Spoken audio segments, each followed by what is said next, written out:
सां दहशतगर्दी जे वाक़िअनि में वाधि थी आहे। क़ौमी सलामती कमेटी जो इजलास घुराइण ते गौर कयो पियो वञे। जी नाज़रीन, अवांखे आगाही ॾियूं पिया। हुकूमती ज़रियनि जो चवणु आहे त इजलास में क़ौमी सलामती जा मामला गौर हेठि ईंदा। हुकूमती ज़रियनि जो इहो बि चवणु आहे त इजलास में दहशतगर्दी जे ताज़नि वाक़िअनि ऐं तदारक ते ब्रीफिंग ॾिनी वेंदी। ब्रेकिंग न्यूज़ आहे, अवां सां शेयर करे रहिया आहियूं।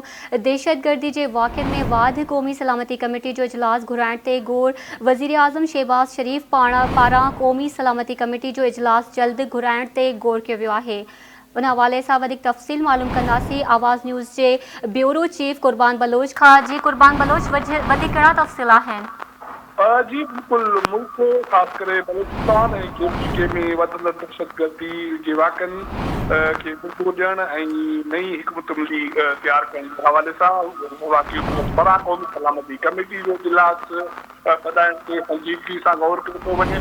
हुकूमत ज़रियनि मुताबिक़ वज़ीर आज़म शहबाज़ शरीफ़ इत्तेहादी क़यादत सां इन हवाले सां मुशावरत कई आहे ऐं इहो फ़ैसिलो कयो वियो आहे त उसूली तौर ते क़ौमी सलामती कमेटी जो इजलास तलब कयो वञे, जंहिंमें अस्करी क़यादत शिरकत कंदी ऐं हुन सां गॾोगॾु ISI ऐं ॿियनि इदारनि जा सरबराह शिरकत कंदा ऐं जंहिंमें सलामती कमेटी खे मौजूदा जेका दहशतगर्दी जे वधंदड़ वाक़िअनि बाबति ब्रीफिंग ॾिनी वेंदी ऐं ईंदड़ हिकमत अमली जे हवाले सां पिणु अहम फ़ैसिला कया वेंदा। जी ठीकु आहे, अवां जी वॾी महिरबानी कुर्बान बलोच अपडेट करण।